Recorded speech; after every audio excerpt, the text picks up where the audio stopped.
Bueno, eneko goia donostiarra da, 51 urte dauzkat, lau semea daba eta ezkondua, eta une honetan Donostiako alkate. Zuzenbidea lizentziatua, politikan 1981tik ona nahiko sartua, Eusko Alderdi Jeltzalearen militante gisa, eta berriro ere alkate izateko hautagai.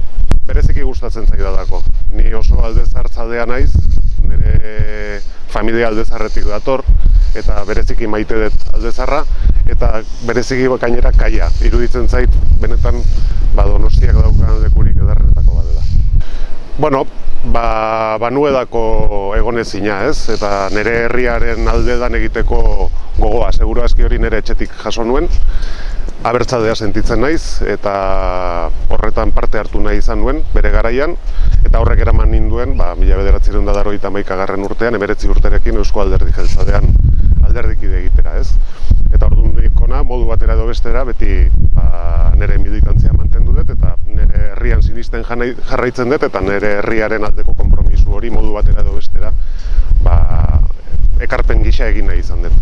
Beti zadantzatan ibiltzen naiz, eta ez dakit identifikatzen nahi zen, baina bai beraiek identifikatzen edo ordezkatzen dute da nahiko ondo zein dan gure izaera pixka bat, ez dakit, kontraesankor hori, ez? Pio Baroja da bat, baina gaurkoan Pau Sorozabal esango dut, ez? Bereziki gustatzen zait bere musika hori bai, baina gero aparte ere bere izateko modua eta bere historia benetan interesgarria da. Nahiko genio txarra zuen pertsona izan zen, eta gogorra, ez? Nahiko zuzena, gero oso kritikoa gauza askorekin, ez? Eta nire ustez horrek bastante ondo ordezkatzen du ere donostiarra izaera zein dan. Hilda bat, eta nun, Aldezarreko tabernaren batean, ez dakit, edo Ganbaran, edo Martinezen, horietako batean. Nire auzoan ez dago denda askorik. Bizi nahi lekuan, Lugaritzaldean, hortik Bentaberrira mugitu behar izaten naiz normalean, edo erdialdera, ez?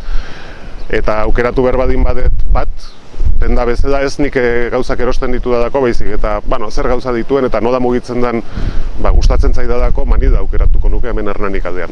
Neri asko gustatzen zaizkit txistulariak, eta alardea beti ikusten dut, hori izaten da nire gustokoena den gauzetako bat. Baina horretaz gain ere, saguesera hurbiltzen naiz, gauren batean gustoko zerbait badin badago, eta zuak ikustera ere bai.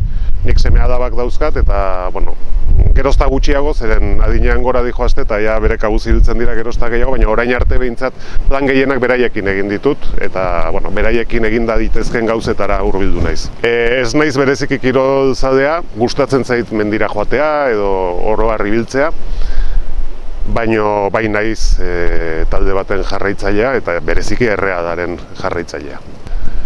Aurreko larun batean, da Dolorosa Zarzuela Sasibilek ekoiztutakoa. Bai, eta ikusita daukat, baina berriro ikusten ari naiz, Juego de Tronos. Asko gustatu zitzaidan bere garaian, urte batzuk dira ikusi nuela, eta berriro ere ikusten hasi naiz, erditik aurrera nijoa. Aieteko parkea. Bai, Aieteko parkea. Dauzkan zuaitzegatik eta bereziki gustatzen zait. Ez dakit, Ignatiefek, da idazle kanadiar batek, elkarrizketa bat eman du komunikabide digital batean orain da gutxi, liburu bat idatzi duelako, ez? Pesimismoaren inguruan eta pesimismoaren aurka. Eta arek esaten du, pesimismo odatu batetan bizi garela, eta aurre egin bertzaio da ezkortasunari eta nostalgiari. Aurrekin gelditzen naiz. Ez diazu erresa jartzen, Otordua, igual Juan Carlos Izagirrerekin egingo nuken. Eta parranda, igual Victor Dazarekin. Nere hiriaren alde dan egiten jarraitu, eta hiri honek etorkizuna izan dezan alden neurrian behintzat bermatu, ez? Hori da nere konpromiso.